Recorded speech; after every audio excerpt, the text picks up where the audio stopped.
Picture this. It's the 3rd of September, 1260. Somewhere in the Middle East, in a valley you've probably never heard of, two armies are about to clash. One side, they've literally never tasted defeat.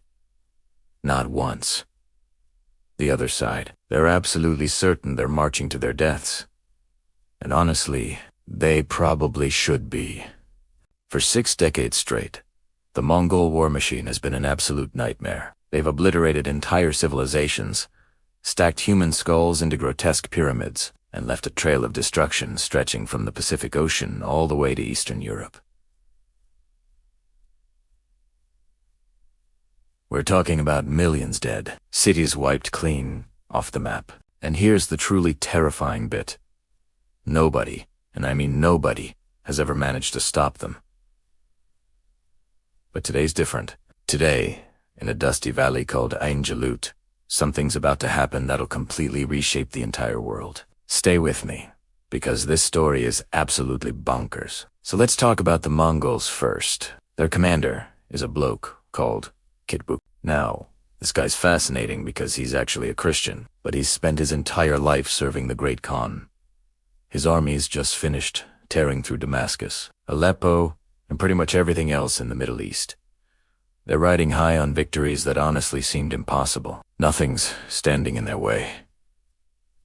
Or so they think. On the other side, you've got the Mamluks of Egypt. Now, these aren't your average soldiers having a go at being warriors. These men are something else entirely. They're slave soldiers. Imagine being ripped away from your family as a child, then trained from that moment onwards to be a killing machine. That's exactly what happened to every single one of them. And their leader, a chap named Kutuz, just 3 years earlier, he was basically nobody. A random military officer hanging about in Cairo.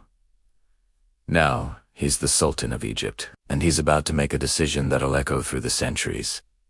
Here's where it gets properly mental. The Mongols sent Kutuz a letter. It's short, sweet, and absolutely terrifying. The message is simple.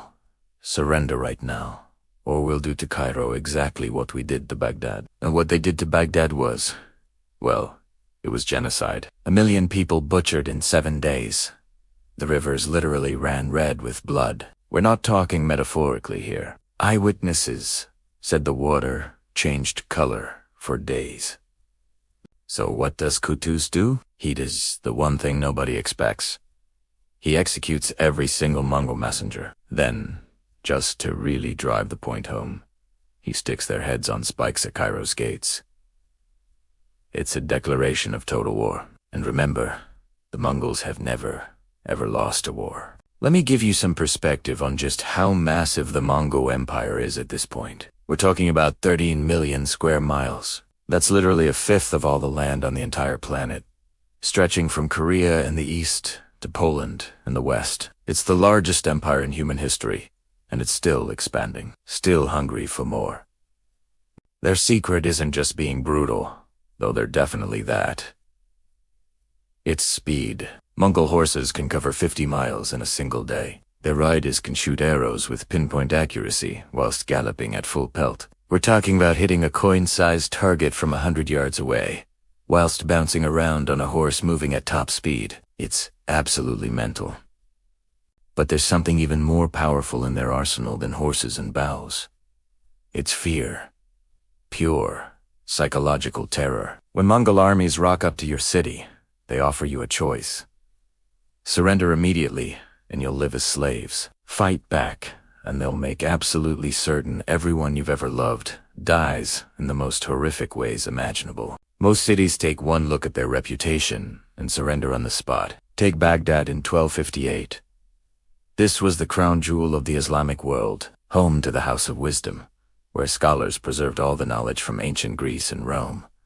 This is where algebra was invented, where the first proper hospitals were built. The Mongols turned it into ash and corpses. They chucked so many books into the river that the water turned black from ink. They killed so many people that witnesses claimed you could walk from one side of the city to the other without your feet touching the ground. You'd just be stepping on bodies the entire way. That's what's waiting for Cairo if Kutuz loses this fight. But here's the thing about the Mamluks. They're not ordinary enemies. They've got something the Mongols haven't faced before. Every single Mamluk warrior was once a slave boy, usually snatched from Turkey or Central Asia. They were bought and sold like livestock, torn from their families forever, then trained from childhood for one single purpose: war. They learned to fight with every weapon you can imagine. Swords, spears, bows, maces. They studied military tactics, learned languages, memorized the Quran. Most importantly, they learned loyalty, not to family or tribe, but to each other and to Islam. By the time they earned their freedom, they weren't boys anymore. They were weapons, living, breathing weapons, and they were brothers. Enter Baybars. He's one of Kuchuz's top generals, and he's cooked up a plan that just might save Egypt. It's dangerous. It's never been attempted before, and if it goes sideways, the Islamic world is finished forever.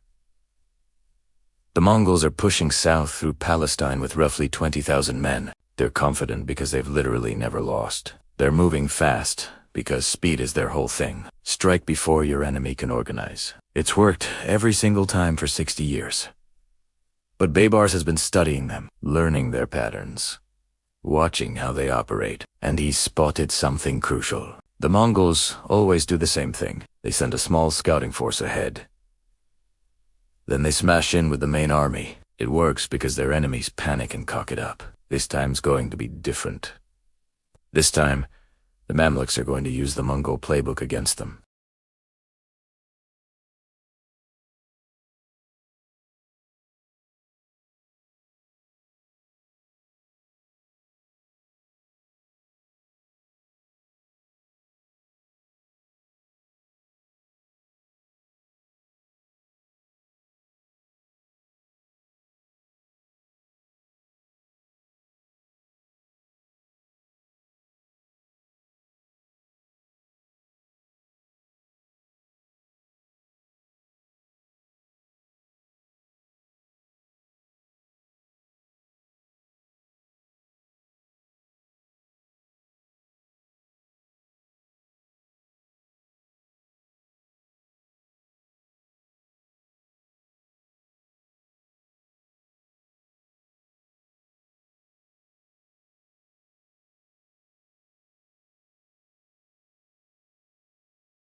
Kutuz agrees to the plan, but he adds one element that'll change everything. Instead of staying safely tucked away in Cairo like a sensible ruler, he decides to lead the army himself. His advisors think he's lost his mind. Sultans don't fight in battles. They give orders from miles away and let generals take the risks. But Kutuz knows something they don't.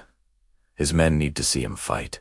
They need to know he's willing to die alongside them, because what they're about to attempt has never worked before. September the 3rd, 1260, the Valley of Ain Jalut. Early morning, and the desert's still cold. The Mongol scouts arrive first, exactly like Baybars predicted, about 1,000 horsemen, riding hard and fast. They spot a small group of Mamluk cavalry waiting for them. Maybe 500 men, easy pickings. The Mongols attack immediately. Arrows fill the sky like a swarm of deadly insects. Their horses thunder across the sand. The Mamluks seem to panic. They turn tail and run. This is exactly what the Mongols expect. Every enemy runs at first. Then the main Mongol force arrives and finishes the job. It's the same script they've followed 1,000 times before. But something's off. The Mamluks aren't running in blind terror. They're retreating slowly, maintaining perfect formation. They're still firing arrows as they go, picking off Mongol horses and riders. and they're leading the Mongols deeper and deeper into the valley. Kitbuka arrives with the main force just as his scouts disappear round a bend. He can hear fighting ahead, but he can't see it. The valley walls are too high. The paths are narrow. He should be suspicious. He should send more scouts. He should bloody well wait. But he's a Mongol general, and Mongol generals don't wait. They attack. It's worked for 60 years.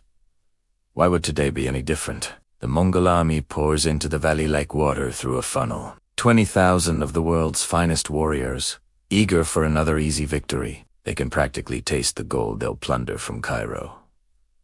That's when they hear the horns. The sound comes from everywhere at once, from the hills on both sides of the valley, from behind them, from ahead.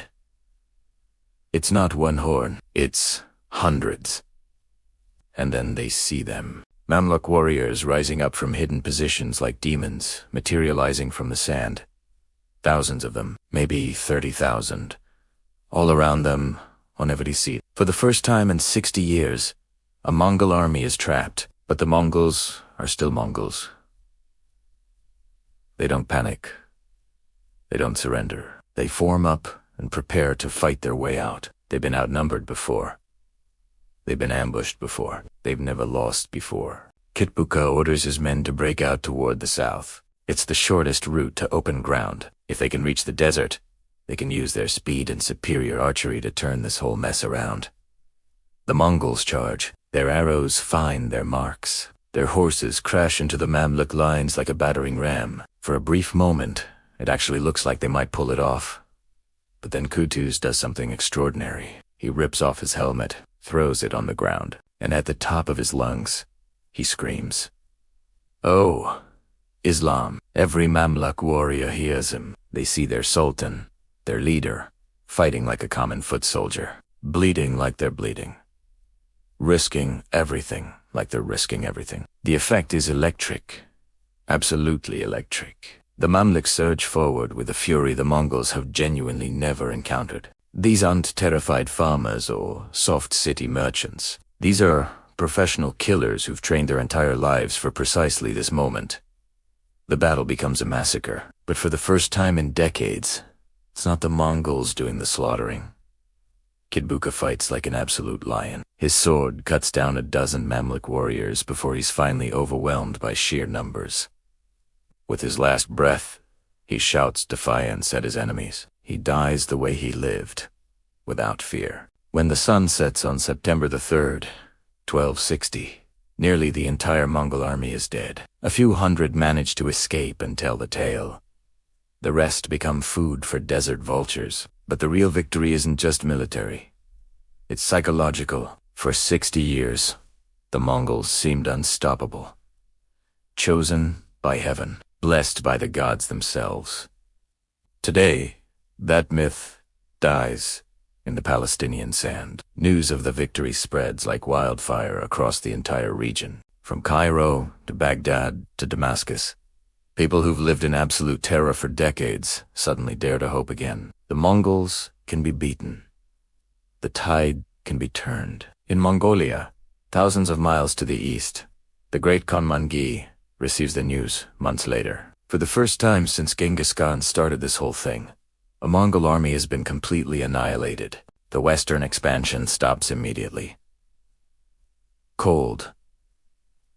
Resources that would have been used to conquer Africa and Europe get redirected to other frontiers. The Mamluks used this breathing room brilliantly. Over the next few years, they recapture every single city the Mongols had taken in Palestine and Syria. Baybars becomes the new sultan, after Kutuz gets assassinated by his own officers. Medieval politics were always absolutely ruthless, even among supposed allies. But Baybars continues the campaign against both the Mongols and the Crusader states. By 1300, the Mongol Empire is fragmenting. The unified war machine that once threatened to conquer the entire known world breaks apart into competing kingdoms that spend more time fighting each other than expanding westward. The Mamluks rule Egypt and Syria for another 250 years. They become patrons of art, science, and architecture. Cairo grows into one of the wealthiest, most sophisticated cities in the world. The knowledge preserved in Islamic libraries helps fuel the European Renaissance centuries later. None of this would have happened if Qutuz had chosen differently that September morning, if he'd stayed in Cairo. If he'd listened to the advisors telling him to negotiate, if he'd been a normal ruler instead of a warrior willing to bleed with his men, Ain Jalut saved more than Egypt. It saved the idea that any empire, no matter how powerful, how terrifying, how seemingly invincible, can be stopped by people willing to fight for their homes and their beliefs. The Mongols never forgot the lesson either. In later centuries, when they faced enemies using similar tactics, they were far more cautious. The age of easy conquest was over. Today. The battlefield of Ain Jalut is just a quiet valley in the West Bank. There are no monuments marking what happened there, no tourist signs explaining its importance. Most visitors have absolutely no idea they're standing where the course of world history changed forever. But on September the 3rd, 1260, right where they're standing, a group of former slave boys proved that even the mightiest empire in human history could bleed. And sometimes, that's all it takes to change the world. If you found this story as mind-blowing as I did, smash that like button and subscribe for more forgotten moments that shaped our world. Trust me, history's full of these incredible stories that never make it into the textbooks. See you in the next one.